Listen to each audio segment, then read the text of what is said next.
Okay, well and good. Good evening, everybody. A very warm welcome to each and every one of you to this extraordinary evening filled with literature, adventure, a lot bit of historical journey, exploring, everything filled in together. My name is Nagma. I'm going to be your master of ceremonies for the evening, and my job is to ensure that you do not sleep off during the next 1 hour.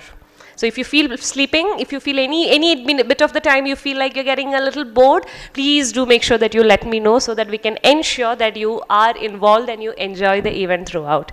Now to kick off, I would like to extend a warm welcome to Mr. Yogesh Patgaonkar, none other than the young author's father, to please come onto the stage and officially welcome the entire gathering today. Over to you, sir. Thank you, Nagma. Those who know me know that I generally do not get nervous, and I love speaking. But today is one of those days that I'm really nervous. You know, it's very few. As I saw the guests coming in, very few times it must be happening that a lot of people have seen the author from cradle to this stage. You know, there are many people here who have seen the author's naming ceremony, his first birthday, and a lot of these things. So it's lovely to be here. So first and foremost, welcome. And if the wealth could be counted in terms of the well-wishers that you have, I think, Chinmay, you should consider yourself as the wealthiest person today, because so many people have come out of sheer love for you, and thank you so much. So,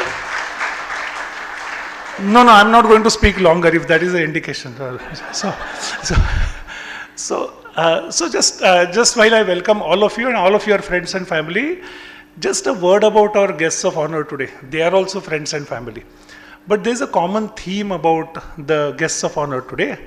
Pune city, and in general, this audience does not need any introductions actually.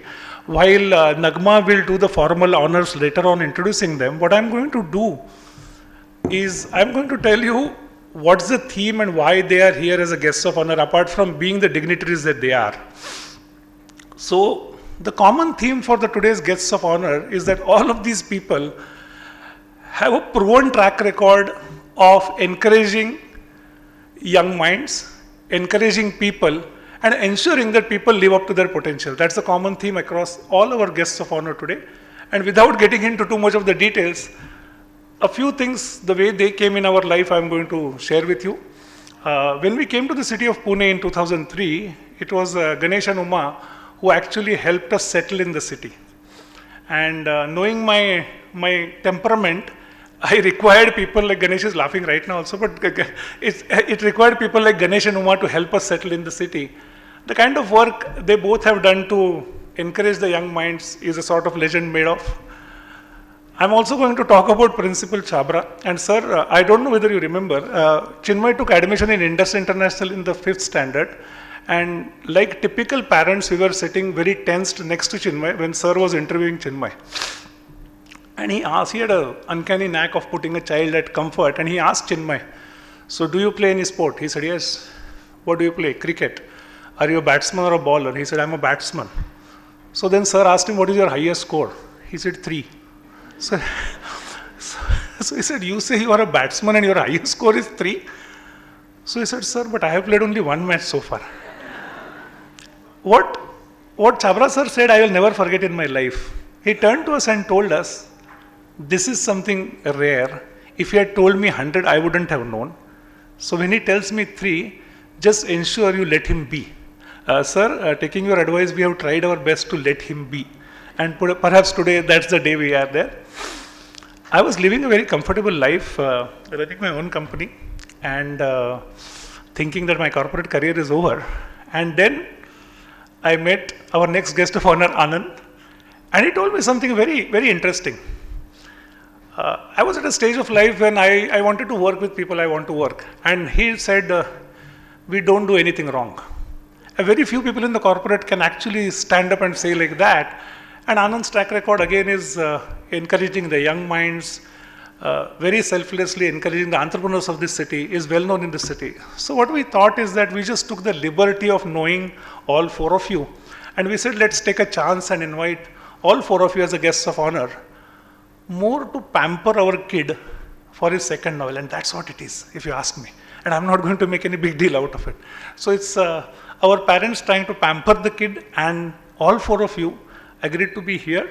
There are many other people who have come out of sheer love and pampering the kid, and that's what the ceremony is all about. Many of you I have seen taking Chinmay's autograph on the book. Chinmay, just remember that you please take back their blessings when they are taking your autograph, and don't forget to do that. That's what this ceremony is all about. Without further ado, what I'm going to do is that I'm going to call Nagma. Nagma is the CEO of Foster Reads, and they have an amazing mission in life. In today's world, they have a mission in life to ensure that people have more and more passion to read. And that's why the Foster Reads. So Nagma, thank you so much for hosting this for us, and over to you. Thank you so much, sir. Now,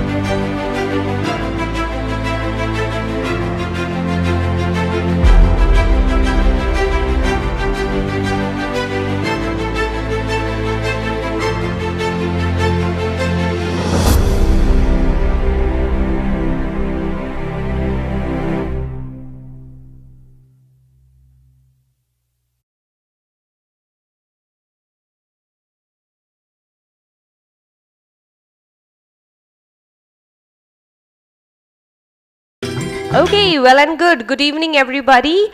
A very warm welcome to each and every one of you to this extraordinary evening filled with literature, adventure, a lot bit of historical journey, exploring, everything filled in together. My name is Nagma. I'm going to be your master of ceremonies for the evening, and my job is to ensure that you do not sleep off during the next 1 hour. So if you feel sleeping, if you feel any bit of the time you feel like you're getting a little bored, please do make sure that you let me know so that we can ensure that you are involved and you enjoy the event throughout. Now to kick off, I would like to extend a warm welcome to Mr. Yogesh Patgaonkar, none other than the young author's father, to please come onto the stage and officially welcome the entire gathering today. Over to you, sir. Thank you, Nagma. Those who know me know that I generally do not get nervous, and I love speaking. But today is one of those days that I'm really nervous. You know, it's very few. As I saw the guests coming in, very few times it must be happening that a lot of people have seen the author from cradle to this stage. You know, there are many people here who have seen the author's naming ceremony, his first birthday, and a lot of these things. So it's lovely to be here. So first and foremost, welcome. And if the wealth could be counted in terms of the well-wishes that you have, I think, Chinmay, you should consider yourself as the wealthiest person today, because so many people have come out of sheer love for you, and thank you so much. So, no, I'm not going to speak longer if that is an indication. So just while I welcome all of you and all of your friends and family, just a word about our guests of honor today. They are also friends and family. But there's a common theme about the guests of honor today. Pune city, and in general, this audience does not need any introductions actually. While Nagma will do the formal honors later on introducing them, what I'm going to do is I'm going to tell you what's the theme and why they are here as a guest of honor, apart from being the dignitaries that they are. So the common theme for the today's guests of honor is that all of these people have a proven track record of encouraging young minds, encouraging people, and ensuring that people live up to their potential. That's the common theme across all our guests of honor today. And without getting into too much of the details, a few things, the way they came in our life, I'm going to share with you. When we came to the city of Pune in 2003, it was Ganesh and Uma who actually helped us settle in the city. And knowing my temperament, I required people like Ganesh is laughing right now also, but it required people like Ganesh and Uma to help us settle in the city. The kind of work they both have done to encourage the young minds is a sort of legend made of. I'm also going to talk about Principal Chabra. And sir, I don't know whether you remember, Chinmay took admission in Indus International in the 5th standard. And like typical parents, we were sitting very tensed next to Chinmay when sir was interviewing Chinmay. And he had an uncanny knack of putting a child at comfort. And he asked Chinmay, so do you play any sport? He said, yes. What do you play? Cricket. are you a batsman or a bowler? He said, I'm a batsman. So then sir asked him, what is your highest score? He said, 3. So, so he said, you say you are a batsman and your highest score is 3? So he said, sir, but I have played only 1 match so far. What Chabra sir said, I will never forget in my life. He turned to us and told us, this is something rare. If he had told me 100, I wouldn't have known. So when he tells me 3, just ensure you let him be. Sir, taking your advice, we have tried our best to let him be. And perhaps today, that's the day we are there. I was living a very comfortable life, running my own company, and thinking that my corporate career is over. And then I met our next guest of honor, Anand, and he told me something very, very interesting. I was at a stage of life when I wanted to work with people I want to work. And he said, we don't do anything wrong. Very few people in the corporate can actually stand up and say like that. And Anand's track record again is encouraging the young minds, very selflessly encouraging the entrepreneurs of this city, is well known in this city. So what we thought is that we just took the liberty of knowing all 4 of you. And we said, let's take a chance and invite all 4 of you as a guests of honor, more to pamper our kid for his second novel. And that's what it is, if you ask me. And I'm not going to make any big deal out of it. So it's our parents trying to pamper the kid, and all 4 of you agreed to be here. There are many other people who have come out of sheer love and pampering the kid. And that's what the ceremony is all about. Many of you I have seen taking Chinmay's autograph on the book. Chinmay, just remember that you please take back their blessings when they are taking your autograph, and don't forget to do that. That's what this ceremony is all about. Without further ado, what I'm going to do is that I'm going to call Nagma. Nagma is the CEO of Foster Reads, and they have an amazing mission in life. In today's world, they have a mission in life to ensure that people have more and more passion to read. And that's why the Foster Reads. So Nagma, thank you so much for hosting this for us, and over to you. Thank you so much, sir. The man of the hour.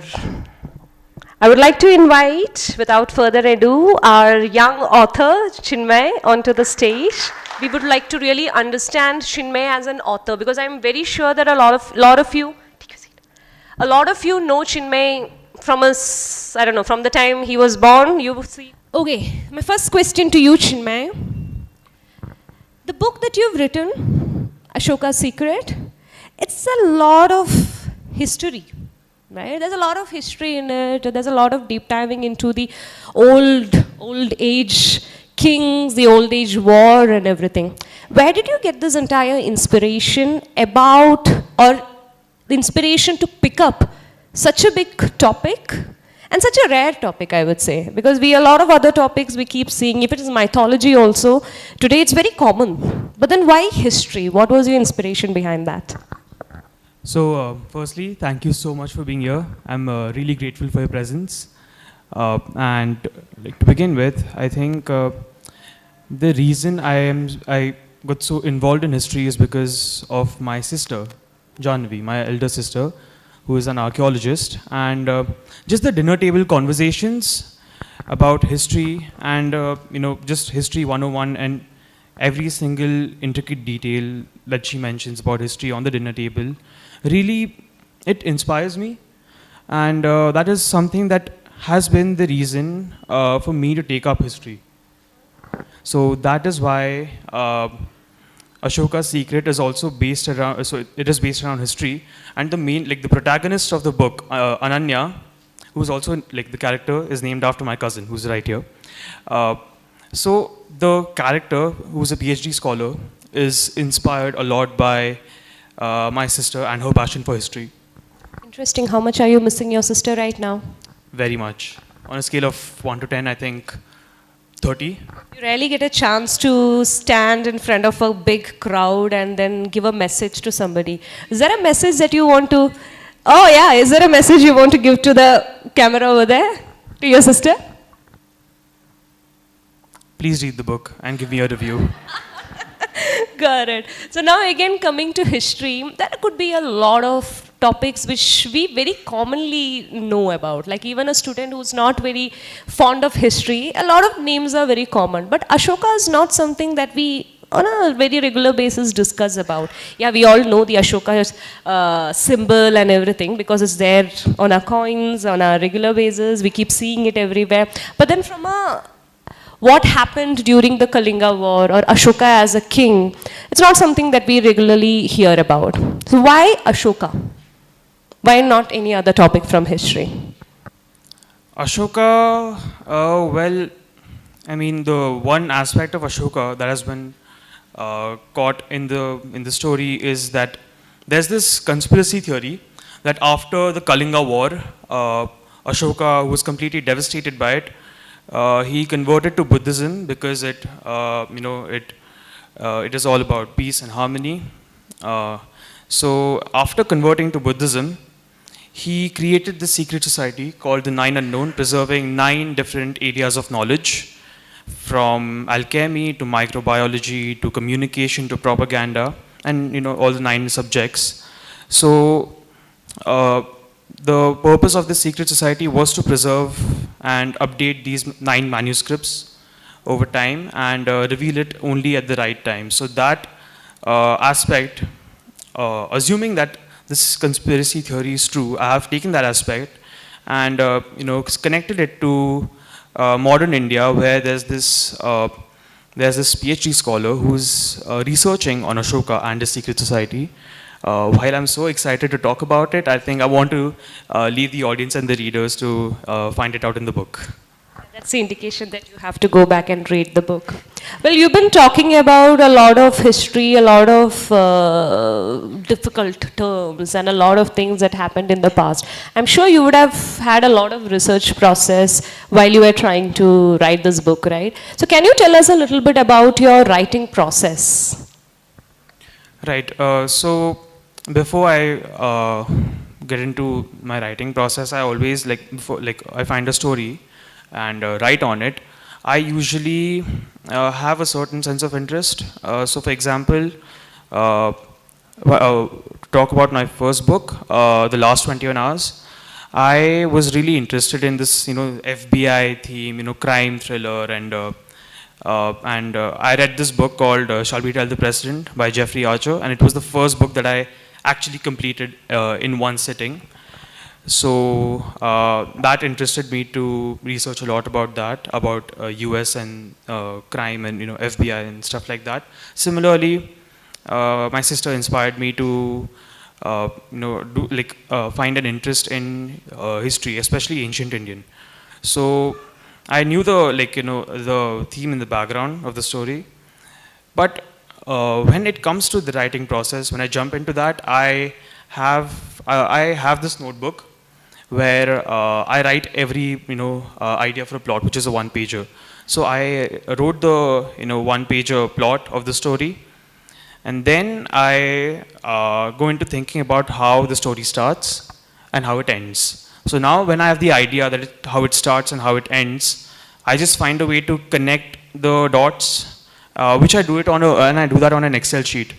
So chapter 1, what's happening and the characters involved and stuff like that. Similarly, in that very same Excel sheet, I have the list of books and sources that I have to refer to, and that is how my writing process goes. So I'm writing and researching kind of at the same time. Aspiring writers from the audience, you know for a fact you can go back to Chinmay for your advice in future when you are writing your book. Okay, coming back. Well, in the book, for those of you who haven't read the book so far, I've read the book. I'm one of those lucky people who already read the book before the launch. So in the book, the characters are traveling to various places, starting from Tibet, they're in Dharamshala, they are in New Delhi, there are incidents happening abroad, there are a lot of places that is covered. So while you were writing, how did you manage these incidents happening in different places? Did you visit these places?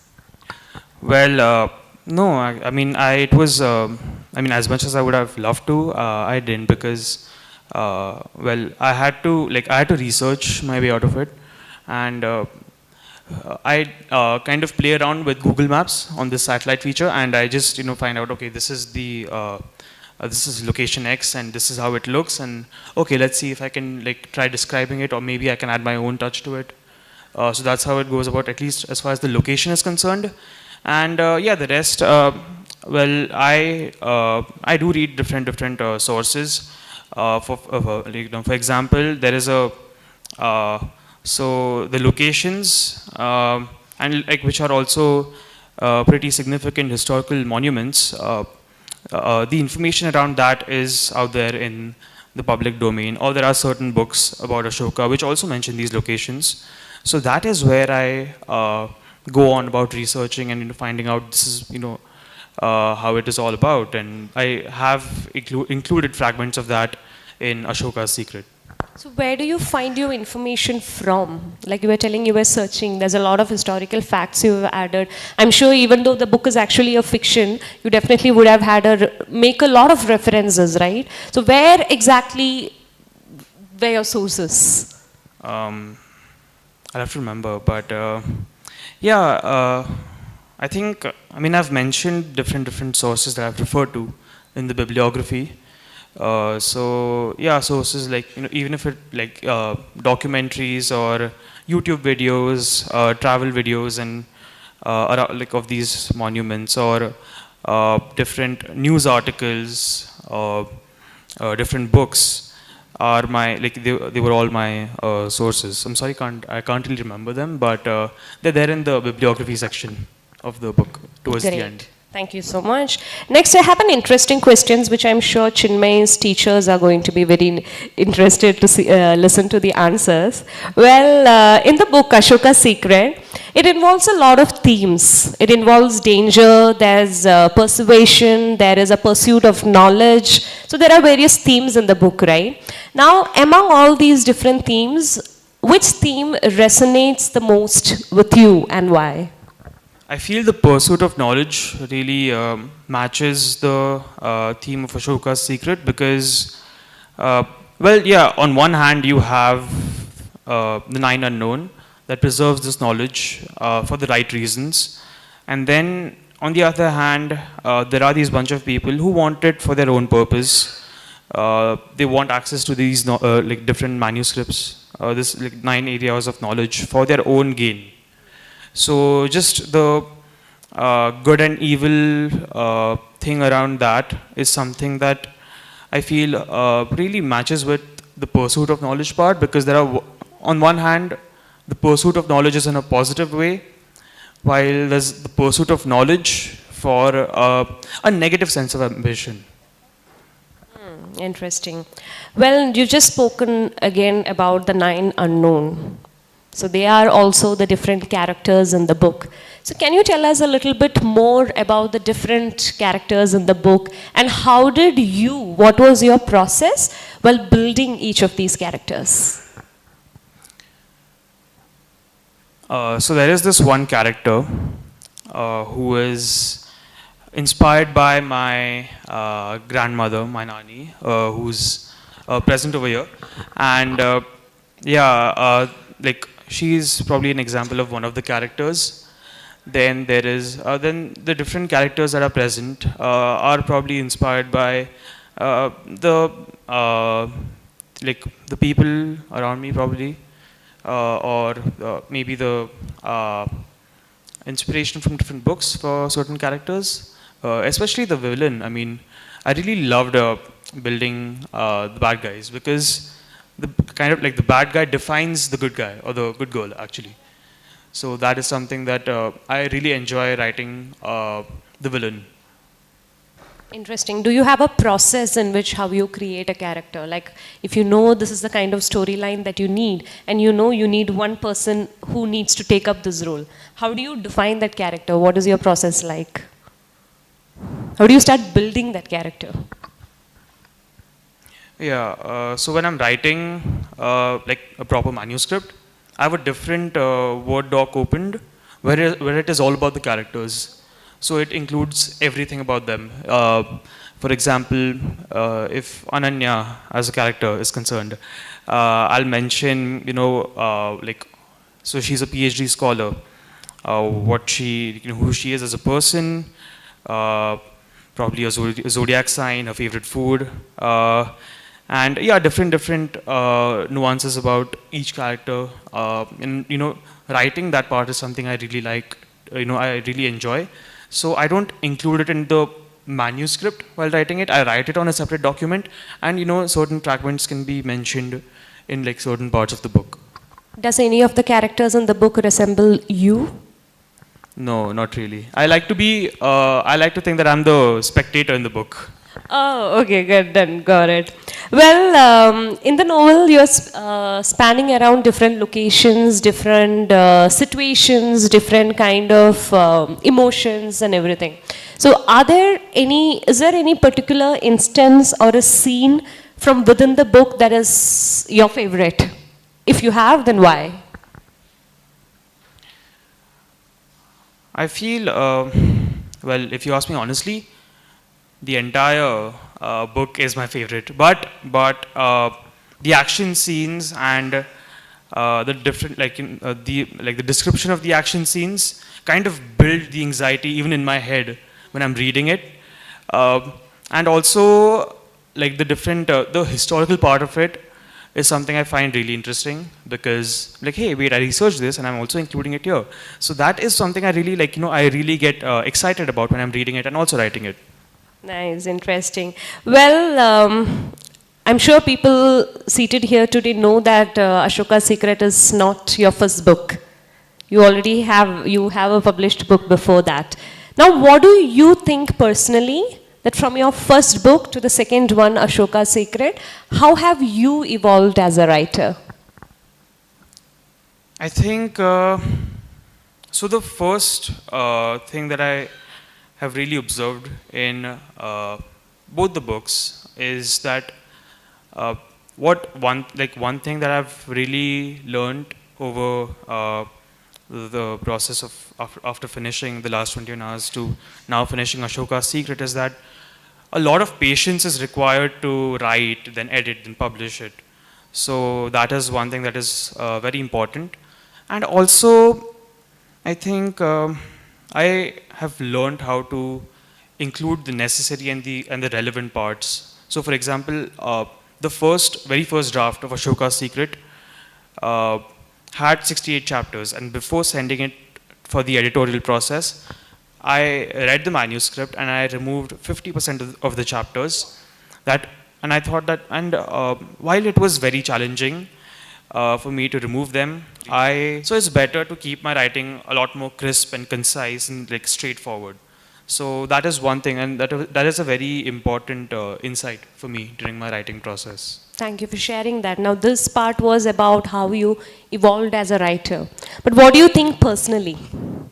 How has a journey of spending time with yourself, spending time with a lot of research, spending time within your own mind, trying to gather thoughts, spending them down, rereading them, correcting them, editing them, again, like you said, deleting some of those parts. Has this impacted you personally?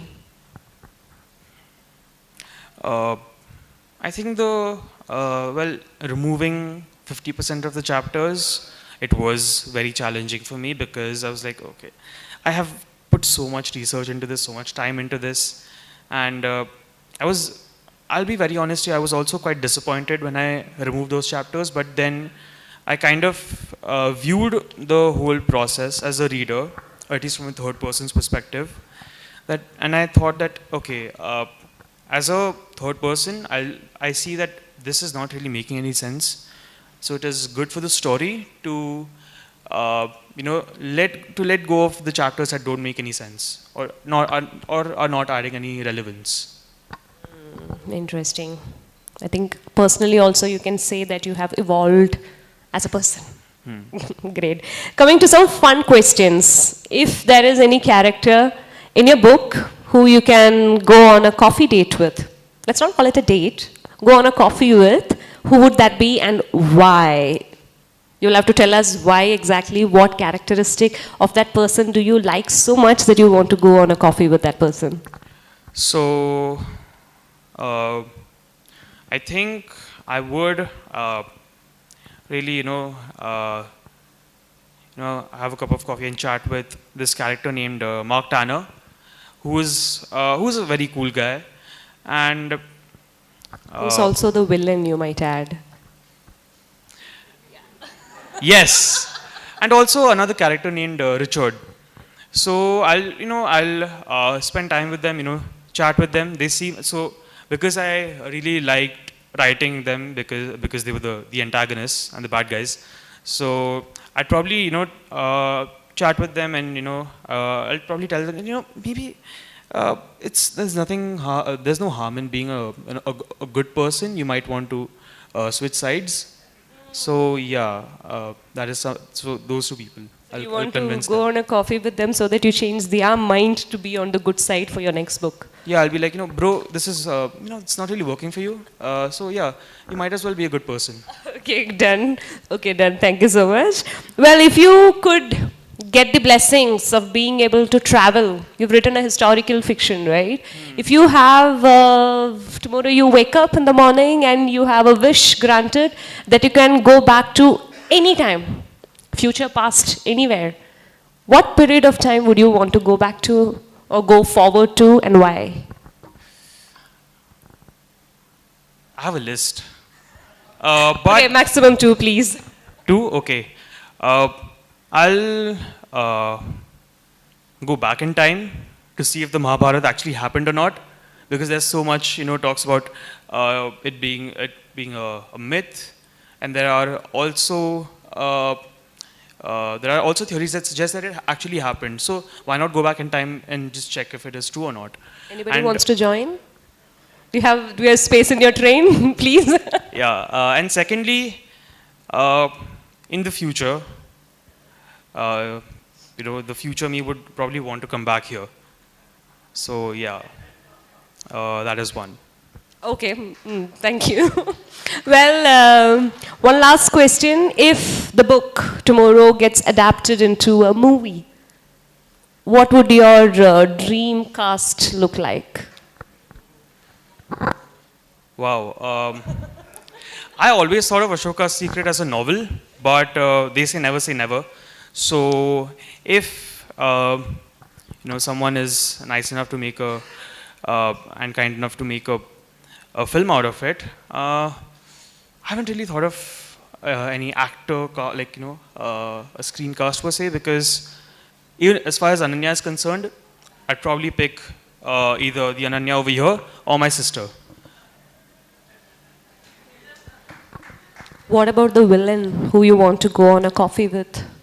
Oh yes, I'd probably. Oh yeah, George Clooney could be Richard. And there's Reaction. there's this film Munich, directed by Steven Spielberg, and the main character Avner, I'd probably have him as Mark Turner. He'd be Any perfect for that. potential screenplay directors, screenplay writers, producers in the crowd, please make sure you're hearing all of this. Okay, last one again, it's not a question, but then finally, you've achieved something amazing. Congratulations on that. Thank you so Is there a message that you would want to give to the aspiring writers? Probably two things that I have learned, and one being this is also a line from Top Gun, by the way. Don't think, just do. And secondly, just have a lot of patience. Thank you so much, Chinmay. Thank you so much. And once again, congratulations on your Thank you so much. amazing achievement. A basic discussion with our chief guests who have actually taken their time off from the busy schedule. As Yogesh sir said, I understand a lot of this might also be personal. These are well-wishers and you're coming here on a formal event. But thank you so much for being here today. And I would love to call each of you onto the stage today to actually address the small panel gathering. Like we were telling, these are all personalities who's been encouraging the young generation to be able to achieve what they believe in, encouraging them to follow their passion, and supporting them in every way possible. So I'm going to invite each of you onto the stage one by one, not taking any partiality. I'm literally calling you up on stage on your alphabetical order. Yeah. So Mr. Anand Deshpande, sir, if you can please come onto the stage. So Mr. Anand Deshpande is the founder, chairman and managing director of the President System since the inception. Dr. Anand holds a BTech honors in computer science engineering from IIT Kharagpur, MS as well as PhD from the Indiana University in the US. Dr. Anand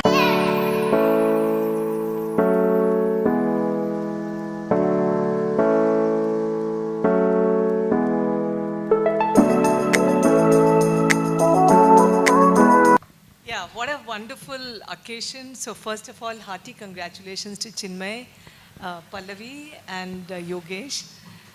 As Yogesh mentioned, we are really delighted and privileged to be part of this wonderful moment because we have seen Chinmay literally from the time he was born. So really thrilled to be here today.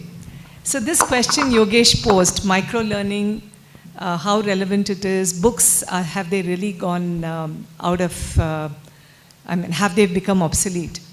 So my thinking here would be that micro-learning has really taken the world by storm. So nothing can really stop micro-learning. Micro-learning is definitely relevant when you are very clear about a topic that you just want to know. You completely, you just want to get a summary and you do not have time, or you're just getting introduced to it for the first time, or you just want to refresh. Micro-learning is really useful in that context. But when you really want to get to know a subject in detail, you want to have the context, and you want learning typically a subject in depth would mean that you need to go deep and be able to absorb the contents, have the context, sometimes move in different directions as well, because that also brings in a clearer perspective. And that's where books will always remain relevant. And that's where books will play a major role in terms of enabling us to think, and innovation, ideation, all of that piece, keep hearing about. Those facets, if we have to really nurture, books are extremely going to be, continuing to be relevant in the days to come. To all esteemed guests, just feel free to express your opinion, add to your points about what should the young people do in today's world where the information is so much. So just feel free. Right. First of all, I'd like to congratulate Chinmay and to the proud parents, for his accomplishments. As an educator, there is nothing more excel beyond what is mandated. People come to school and do their education. That's mandated. But what he's doing is not mandated, and that gives you a great amount of satisfaction.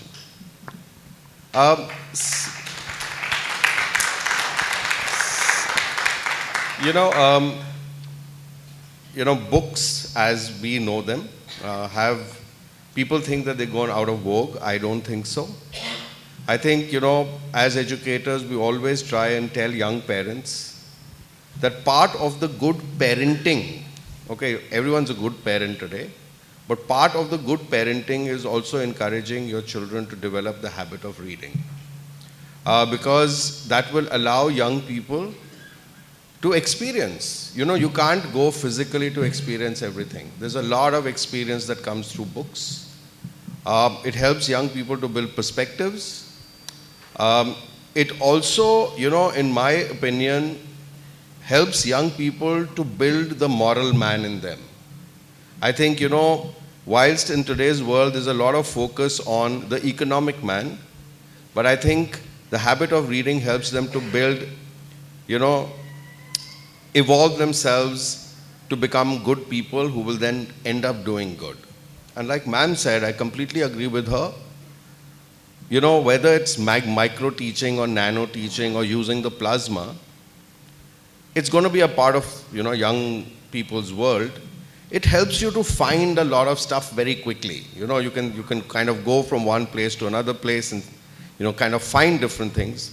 But when you then have to go deep into it, like she said, then you need the physical book, in my opinion. And today they say that young people must be trained to build what is called a biliterate brain, where there's a combination of the plasma and there is and that of the book. So they say that you've got to have a plasma brain and a paper brain, and collectively it makes a biliterate brain, and therefore both are important.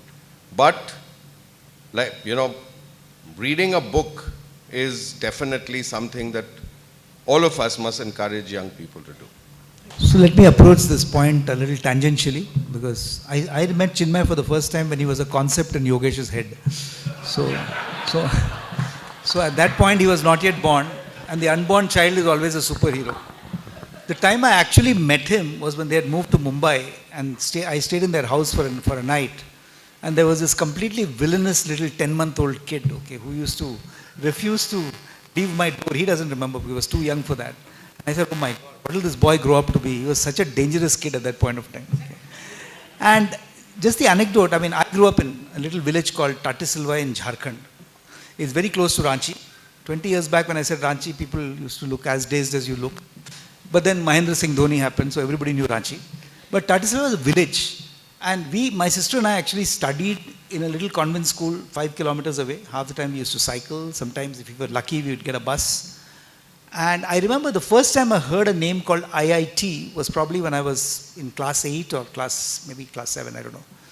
And somebody had got into IIT from Ranchi, and there was a big celebration at their house. So I remember going and telling my principal, a guy called Fitzgerald, we used to call him Fitzy. And I said, Fitzy, I want to get into IIT. So he said, wait a little, let me finish laughing and then we will talk, okay?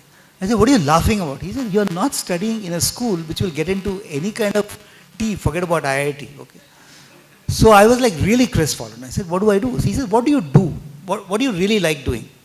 I said, I'm a great book lover. I read 4 books a week, and my father always bribes me and buying me a Enid Blyton or something else in those days. And I read those books. He said, that's it. Don't worry about your life. You speak good English. You are reading lots of good English. You will eventually write good English. When you're 60 years old and look back in your life, you will find it is the power of communication that got you else here. Today, if you look at, let me give you a statistic which you may not be aware of. There are close to 80,000 words in the English language. The average American knows 800, but gets by.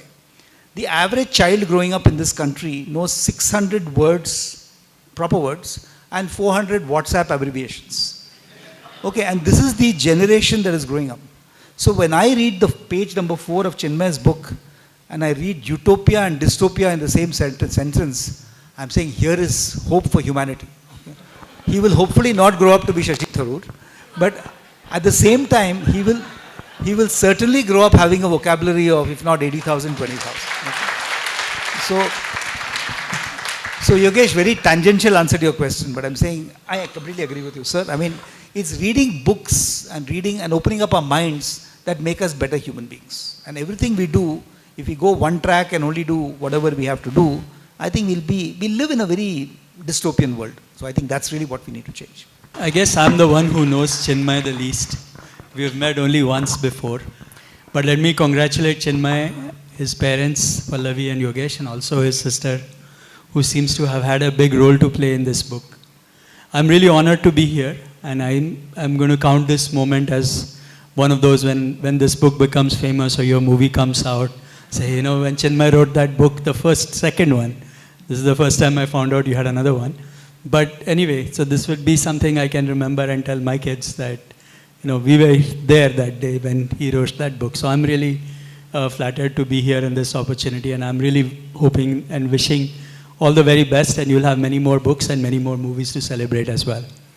Now, coming to this question about reading books, I think in the last few years, thanks to AI and all the other technology that has come into play, I think content reading has become very multimodal in many ways.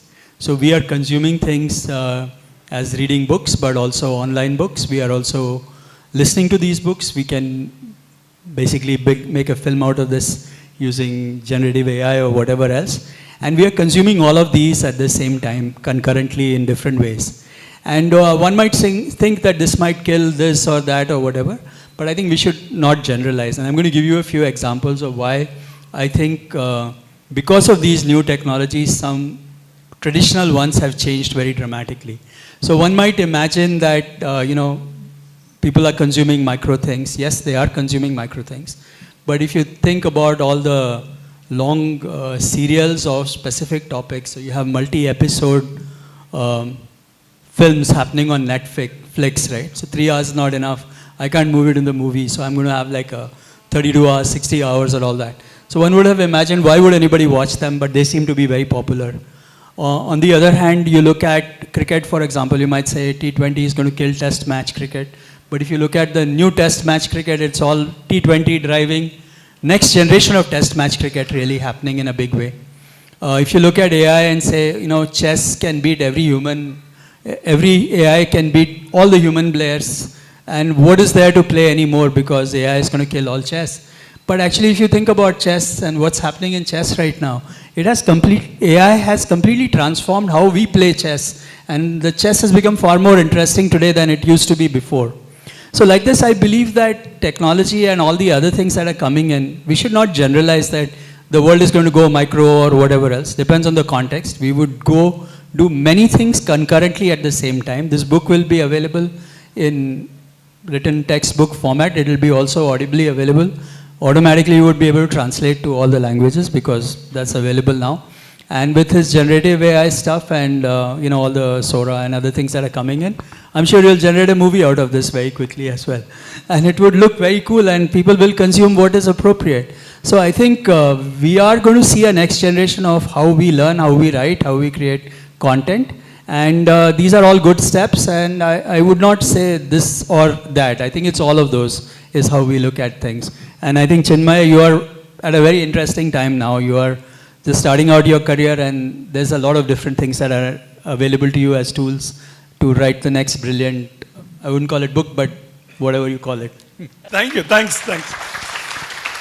My next question and quick comments, because I know all of you manage multiple things at the same time. Okay, and there are a lot of my younger friends, and I'm pretending to ask this question on their behalf, but actually this is my question also. How do you manage to do so many things in a day? Because I have known you, and I have seen Sir professionally, but I have seen Sir managing one kid at home is tough. And the way he's always calm and cool, and with all those people around, I don't know how you do. So what is your advice on how do you really maintain what you want to do, and what's your quick take on that? I mean, just secret. Actually, to answer this question, we don't have to really go very far. Just look at the book that Chinmay has produced. He has to obviously be attending school, and he is at that juncture where he has to think about his future. There will be several submissions and other commitments in the school as well. And then he has still managed to produce a phenomenal book. Well, there are some controversies on those topics. That's why I said, let me ask this question. Okay, and what is really, incidentally, I have read this book from the cover page to the last page. So I can tell you that even right from the page of acknowledgements, where he has spent quality time thinking about how his sister has inspired to write the book, to the end of the book, if you were to look at the references, it's mind-boggling. The range of references he has cited. When you actually do, Anand, Ganesh would also agree, those of us who have had to spend quite a bit of time creating our thesis, the way we will have to actually bring up the references, that's a kind of diligence he has actually showed in this book, referring to many of those books, articles, videos, and so on and so forth. So he also spoke about these multiple characters and how he has planned various chapters using Excel sheet. So essentially, time management and making sure that detailing, observing each of the character, observing other people that he interacts with, and making sure that those characters really come to life. It's really a pleasure to read all of those characters come alive through this book. So, in other words, what I'm trying to say is, if a young boy, he can actually demonstrate that it is possible to do multitasking through this labor of love, I don't think it's such a big deal for some of us who have had the privilege and opportunity of a larger support system and self-motivation along the way. So that'll be my answer to your question, Yogesh.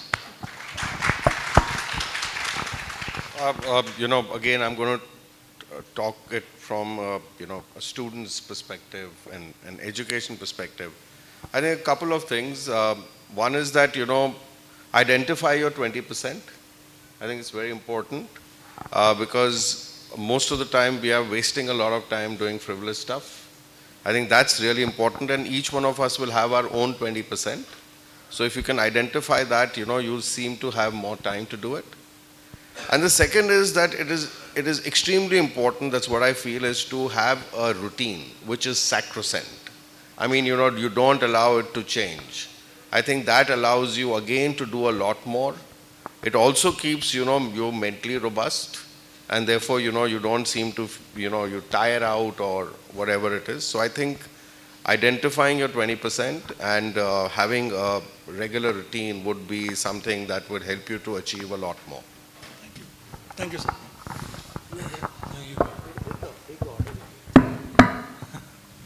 No, so I'm going to be very short. I think it's about writing things down and being diligent about the activities that you are doing, make a list. And the other thing that I find very useful is to delegate it to someone else, so they come back and nag you and then you follow up on them.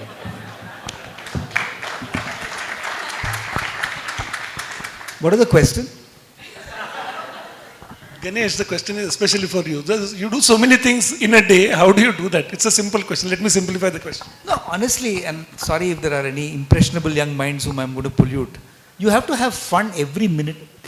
I mean, life is too short for us to get too serious about life. Like, I got up this morning at 3:45. Why did I get up? Because I was in a tent in a place called the Eco-Tourism Retreat in Konark in Odisha. And it was pouring, meaning the tent was almost falling down. So 3:45 to 5:15, no lights. I was just waiting for the sun to come out. After that, we were in Puri for half an hour, reached Bhubaneswar airport, got onto a delayed flight, came straight here, and Uma and I now have to go for a dinner elsewhere. But, I mean, it's a Saturday. But we don't mind. I mean, that's fun. You're spending time with people. You're enjoying the smiles on faces. So I think for me, that's the most important. Even the company we run called 5F World is all about being fast, focused, flexible, friendly, and fun. And if that's your mantra in life, you will never have a boring day in your life. And at the same time, you will always add value because you're meeting so many people at the same time. So I think for me, doing 15 things is not a drudgery. It's just the joy of life. Thank you. My last question to you for the final comments. You wouldn't have read the book, but your comments on the book, author, whatever you feel like, just closing comments from all of you.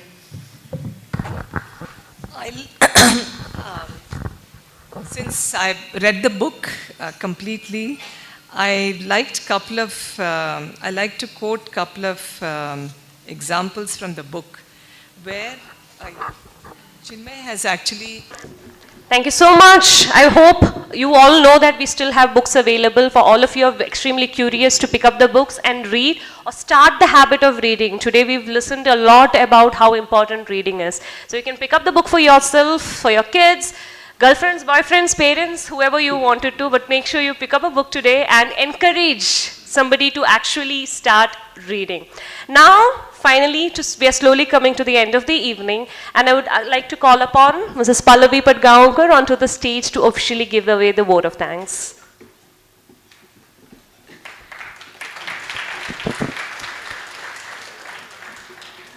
My father and my mother-in-law believe, and they really believe this, that blessings are counted on the people you have in your life, whom you call your own.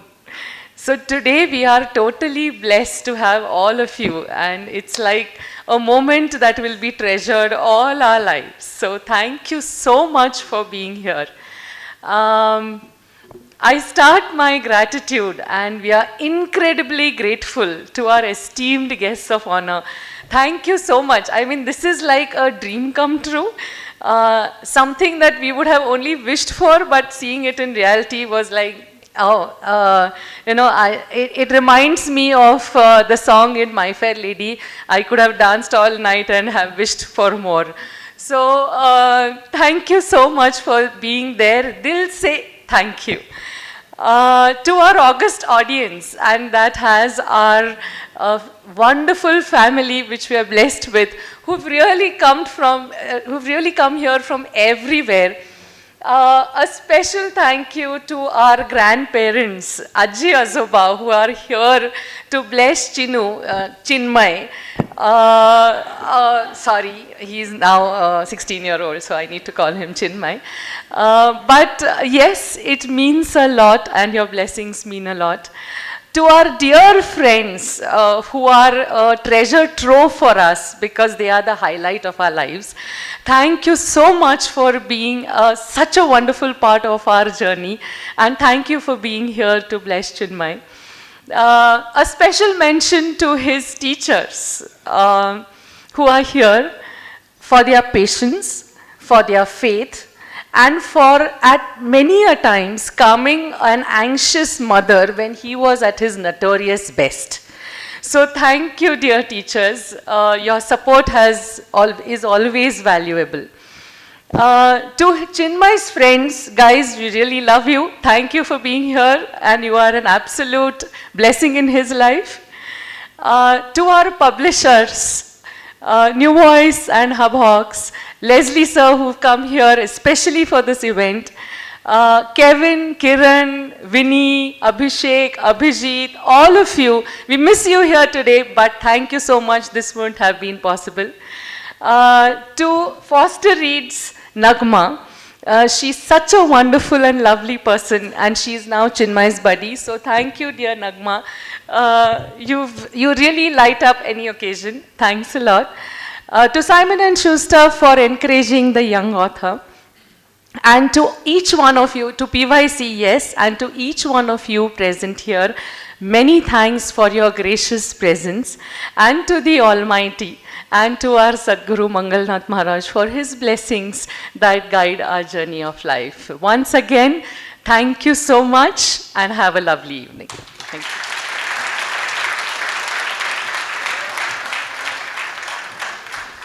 Everybody, thank you so much for being part of this wonderful evening. As we wrap up all the formalities, we invite you to join Chinmay and the entire gathering for a high tea that's available right behind there on the back side. The food high tea is waiting for you. We also have the books available here. Technically, the book's official launch is supposed to be on 29th, but we've made it available for you here today at the counter, also giving a small offer of 50 rupees on each of the book copies. Make sure you get your copies. If you would want to gift it to anybody, make sure you get your copies, and it's available online on Amazon. We made it live today. So you want to pass along the links to anybody who's not available here, please do that as well. And yes, grab your copies, grab the author, make sure you get the copies signed by him before you leave, and make sure you click a lot of pictures. Thank you so much for being part of this wonderful evening, and enjoy the rest of the day.